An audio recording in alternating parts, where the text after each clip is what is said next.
Imbere yuko dutangura aya makuru tubamenyeshe ko Nestor Rwirikushaka arongoye umugambwe CNL atera akamo nyankamugayo zose kwitabira ikoraniro kaminuza ry'umugambwe CNL uyu munsi ku wa gatandatu isaha 5. Ni mu gihe uyu arongoye umugambwe CNL aza gutanguza ku mugaragaro ibikorwa vy'umugambwe CNL ku rwego rw'igihugu. Inyuma yaho haciye igihe kirekire ibikorwa vy'umugambwe bihagaze. Ivyo birori nk'uko babitangaje bikaza kubera ku ngoro nkuru y'umugambwe CNL iri mu Ngagara quartier Nefu. Iyi nkuru ni ikibazo ku bakunzi hamwe n'abanywanyi ba CNL bashigikiye Agathon Rwasa.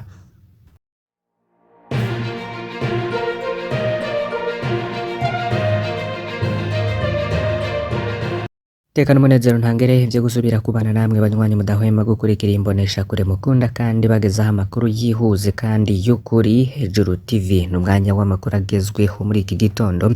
Turi ku munsi wa gatandatu ku itariki ya 13 kwezi kwa kane 2024. N'umwanya w'amakuru agezweho tugiye kwibanda muri politiki hagati y'akazina muntu hamwe n'umutekano ntuze gucikwa. Imbere yuko tubagezaho inkuru tuza kwibanda ko muri aya makuru, reka baramutse kandi tubaye ikaze abadukurikiye bari mu Burundi, abadukurikiye bari mu bice bitandukanye mu bihugu bihana imbibe n'u Burundi, abari ku migabane ya kure hamwe na Afrika, namwe turabahaye ikaze nimuze gucikwa. N'umwanya rero wayagezwe nk'uko dusanzwe tubikora iminsi yose, tubagezaho inkuru zivugwa muri politike kandi zitomoye, zivugwa mu gateka kandi zitomoye, zivugwa mu mutekano, mu butungane, imigenderere y'u Burundi n'amakungu, makuru aba yatangajwe n'ibimenyesha amakuru bitandukanye bizunguruka ku mbuga ngurukana bumenyi. Hari byinshi kandi tubagezaho biba byakozwe mu kinyegero dufashijwe n'amasoko yacu tukabitohoza. Turabahaye ikaze rero nimuze gucikwa n'aya makuru aza kwibanda kuri izi ngingo nkuru zikurikira. Hari uwitwa Arsene Ntirubuza no Murundi y'imyaka 33 ava muri komine Mukike mu ntara ya Bujumbura rurare. Arsene arubatse n'umuvyeyi w'abana babiri bakiri bato, yagarutse mu Burundi mu mwaka uheze. Arsene Ntirubuza yakora ibikorwa vy'uburimyi agashora ibiraya i Bujumbura.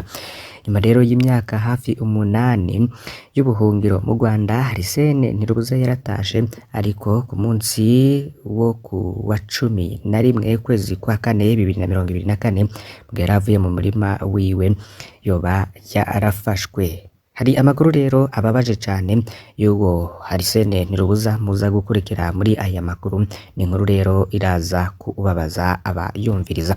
Turaza kubagezaho kandi vyabaye ku munsi w'ejo ku wa gatanu ku mugwa mukuru wa politiki Gitega, aho mukuru w'igihugu yatanguje isekeza ryo gutanga ingisho zo gukunda igihugu n'izijanye n'amatora. Mu rw'igihugu rero wigengujejwe amatora bakamenyesha ko ico gikorwa kizoba mu Burundi bwose.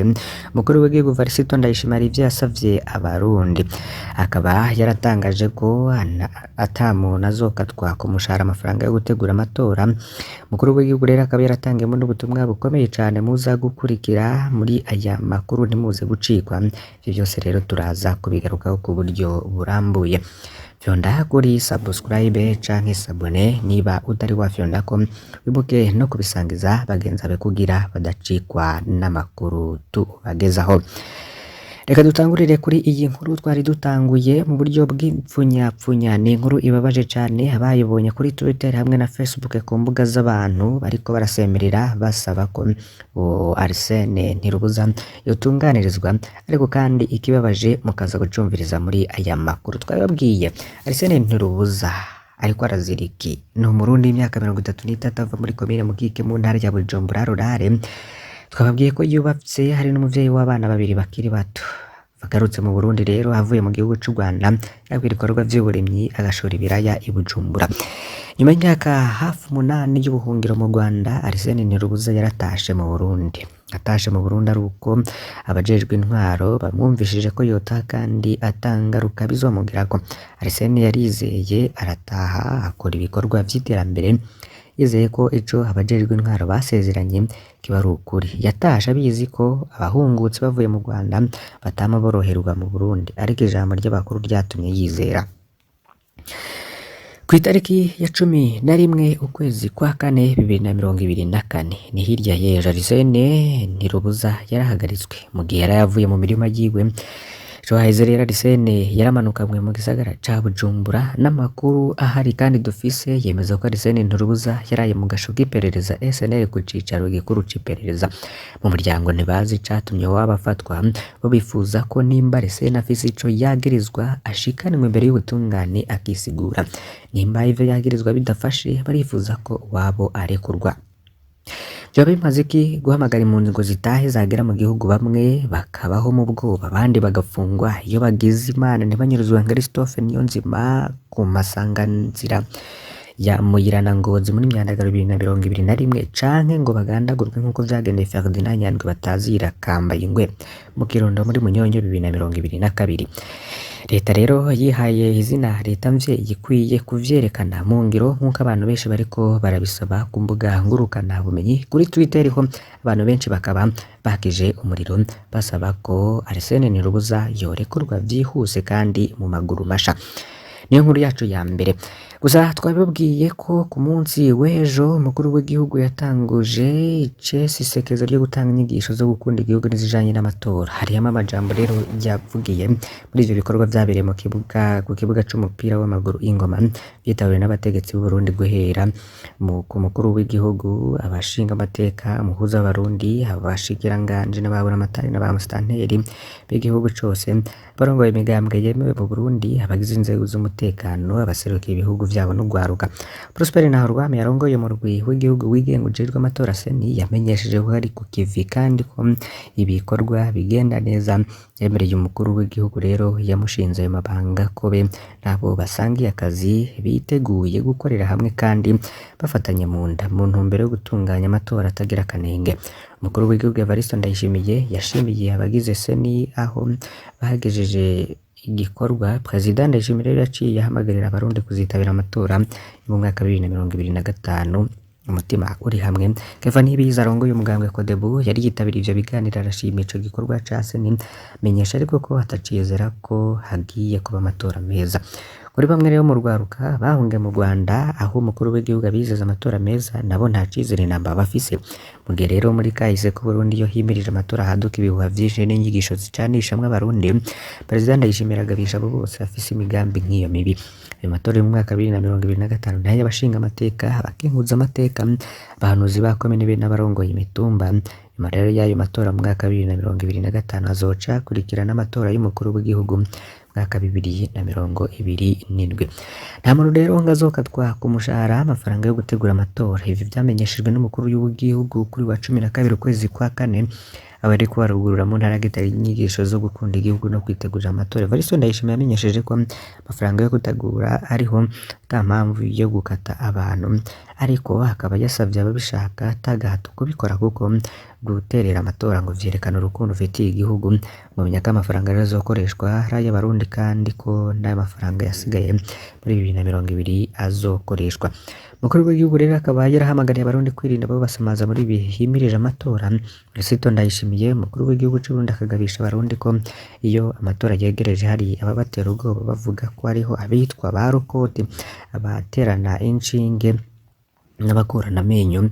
Kagabisha rero abarundi ko iyo ngendo n'ubu yamaze kwibonekeza. Ku bw'ivyo rero ngo nibima amatwi abo basamaza babatera ubwoba ngo bitume bava ku kivi canke ngo batinye kuja mu matora, aho abarundi nabo bateranya Uburundi n'amakungu bateshwe bate.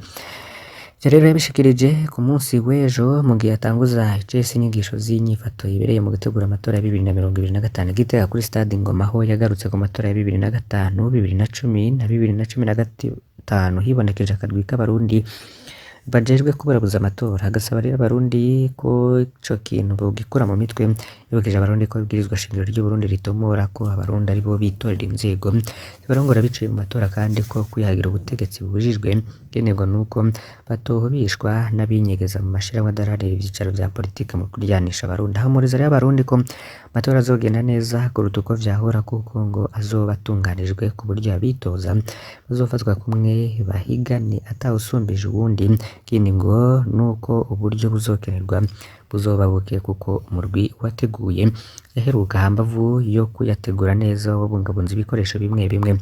Gasubira umurwi uzotegura ayimirije kwiga neza ivyo vyose igihugu cishoboreye kugira ngo ntigisesagure. yagize ati ushaka kuduterera naze azi yuko aje kuduterera agacumu k'umwe atari ukuvuga ngo ndabaterere kugira ndabinjirire. Prosper Ntahorwamiye arongoye seni akaba yaramenyesheje ko bazotunganya amatora ataho begamiye kandi ko bagiye kubonana n'imice y'abarundi itandukanye ngo batange ivyumviro. Umukuru w'igihugu rero akamenyesha ko amatora ari igikorwa kimwe mu bigize ubuzima bw'igihugu kandi aheze ubuzima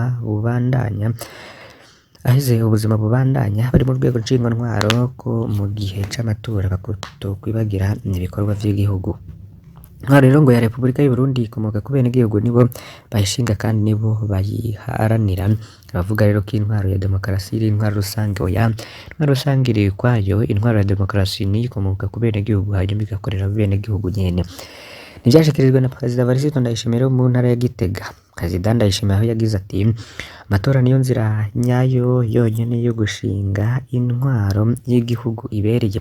Amatora rero ngategerezwa gutunganywa ku biringo bizwi mwidegemvye kandi hubahirijwe amategeko. Akongera agira ati nico gituma uburenganzira bw'abantu mu vyabo no mu vyerekeye politiki ari ntasubirizwa na cane uburenganzira bwo gutora no kwitoza, bwo gushikiriza ivyumviro no gutunganya amanama, bwo kuronswa amakuru hamwe n'uburenganzira bwo gushinga imigambwe no gutunganya ibikorwa vyose vya politike.